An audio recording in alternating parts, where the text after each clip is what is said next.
kita masuk ke falsafahnya tentang hidup. Oke, katanya Leonardo da Vinci, there are three classes of people. Those who see when they are shown. Dan yang ketiga, those who do not see. Manusia itu ada tiga. Yang pertama, orang yang mau melihat, orang yang paham. Yang kedua, orang yang mau melihat kalau ditunjukkan. Yang ketiga, orang yang tidak mau melihat, tidak mau memahami. Yang pertama ini orang cerdas, orang pinter, orang aktif. Dia mandiri, dia maju karena dirinya sendiri.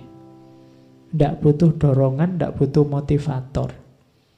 Karena kalau untuk maju kamu butuh motivator, ya mungkin kamu tidak maju-maju. Karena kamu nunggu didorong. Motivator itu kan pendorong. Jadi, jadilah orang yang bisa memotivatori dirimu sendiri. Those who see. Yang butuh motivator tadi nomor 2. Those who see when they are shown. Dia mau memahami kalau, dia mau melihat kalau ditunjukkan. Tidak mau nyari sendiri. Pinginnya dituntun. Belajar filsafat kok baca buku males. Kemudian bikin tulisan males. Maunya diceramai terus di ngaji filsafat. Ya, itu namanya those who see when they are shown. Minta dituntun terus. Jadi ya levelmu di bawah yang pertama tadi. Kalau yang pertama mengejar datanya sendiri, ingin tahu sampai tahu. Kalau yang kedua nunggu ditunjukkan, baru mau bergerak. Nah, yang ketiga ini yang berat, yang tidak mau tahu. Ini 3 klasifikasi dari Da Vinci. Cuma ini mungkin Leonardo da Vinci perlu membaca Imam Ghazali. Imam Ghazali lebih kompleks kategorinya. Ada orang yang tidak tahu tapi merasa tahu. Ada orang yang tahu tapi merasa tidak tahu. Ada orang yang tidak tahu dan dia tidak tahu kalau dia tidak tahu. Oh, itu lebih. Imam Ghazali kan gitu klasifikasinya. Hari ini kan banyak orang yang tidak tahu tapi dia tidak tahu kalau dia tidak tahu. Akhirnya dia gayanya kayak orang tahu-tahu. Apa tahu-tahu itu? Kayak orang tahu aja padahal dia tidak tahu apa-apa. Oke. Orang kayak ini agak susah. Kalau menurut Imam Ghazali orang semacam ini yang menyesatkan. Ada yang kayak orang tidur. Kayak orang tidur itu orang ini tahu, tapi dia merasa tidak tahu.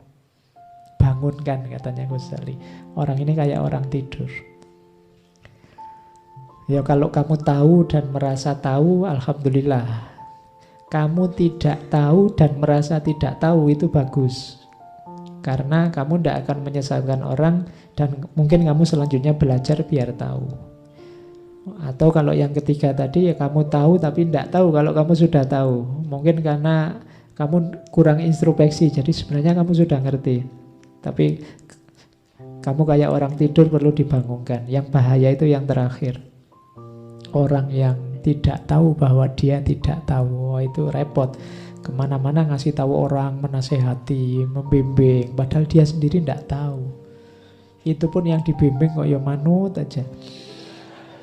Nah, orang semacam ini perlu hati-hati kita hadapi.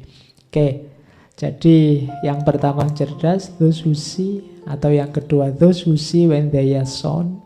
Mungkin ini orang yang agak males. Dan yang ketiga, those who do not see. Orang yang tidak paham, tidak mau tahu. Oke, terus cirinya orang awam, orang biasa. Katanya Leonardo da Vinci, kalau tidak ingin jadi orang biasa, hindari ini. An average human looks without seeing, listen without hearing, touch without feeling, eat without tasting, move without physical awareness, inhales without awareness of odor or fragrance, and talks without thinking. Kalau kalian masih punya ciri ini, berarti kalian orang biasa, orang awam, manusia rata-rata, average human. Jadi look without seeing. Seeing itu melihat dengan perhatian, makanya see itu kadang diartikan paham. Kalau looks itu hanya lihat. Jadi mungkin ngaji ini kamu bolak-balik, ada yang sering ketemu tapi ndak see, hanya looks. Oh, aku tahu dia sering ikut ngaji, saya pernah lihat. Itu hanya looks, belum see. Jadi orang biasa itu hanya looks biasanya, hanya lihat, tapi dia ndak paham, hanya tahu. Maka untuk menghindari agar penglihatanmu tidak sia-sia, perlu melihat dengan serius dan paham. Sama antara listen, mendengarkan, dan hearing. Ini sama-sama mendengarkan. Listen and hearing. Kalau mendengarkan, yang hearing itu mendengarkan dengan serius, dengan paham. Makanya ada istilah public hearing, bukan public listening. Kalau mendengarkan radio, kamu listening. Karena radio mungkin kamu dengarkan sambil iseng, sambil lalu, tidak apa-apa. Penyiar yang ngomong apa peduli amat.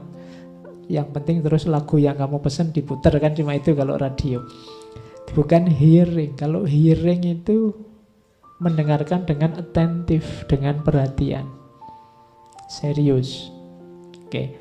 Jadi misalnya saya ngomong ini, kalau kamu hanya listening, ya paling kamu setengah-setengah ngantuk itu, Pak Faiz ngomong apa di depan. Itu hanya listening. Tapi kalau hearing, kamu mengejar pemahaman. Kira-kira yang diinginkan Pak Faiz itu apa toh? Nah, itu ada hearingnya. Kok kamu mendengarkan rekamannya ngaji terus segera ngantuk, nah, itu berarti kamu listening,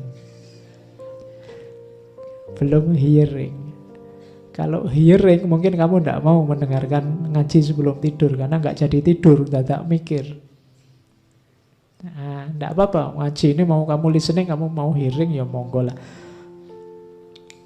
Ya seandainya hanya untuk sebelum tidur terus kamu ketiduran, kan alhamdulillah.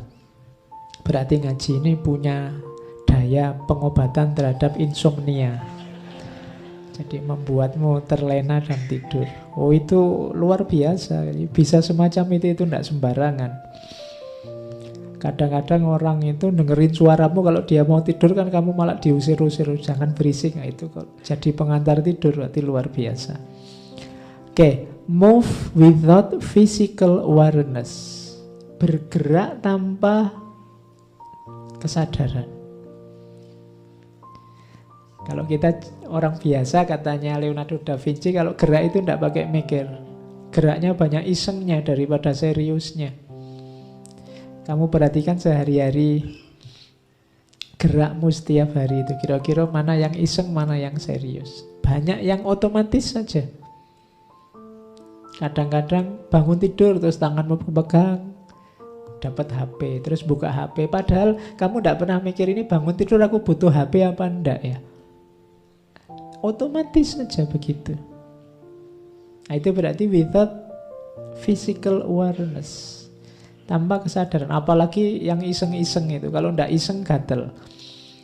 Ngisengin temennya tiap hari, kalau ndak ngisengin ndak enak. Ndak sadar, tanpa physical awareness.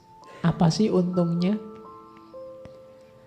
Apa sih manfaatnya? Apa sih gunanya? Habis ini aku mau ngapain? Kalau aku begitu terus manfaatnya apa? Ini yang membuat dari 100% hidup kita mungkin tidak ada 60%-nya aktivitas kita yang asli bermanfaat. Kenapa? Karena kita bergerak without physical awareness. Akhirnya tenaga kita sia-sia, energi yang kita keluarkan tidak memberikan banyak hasil. Inhale with awareness of fragrance. Kalau ini ambil nafas, menghirup tapi tidak peduli bau. Gunanya apa? Yang terakhir, ngomong tanpa mikir. Kalau ini tidak perlu saya jelaskan. Bukan apa-apa karena kalian sudah pengalaman. Karena tiap hari kan ngomong tanpa mikir. Oh, kalau mikir dulu saya tidak jadi ngomong. Mending karena mikir kamu tidak jadi ngomong daripada kamu terlalu banyak ngomong lupa mikir.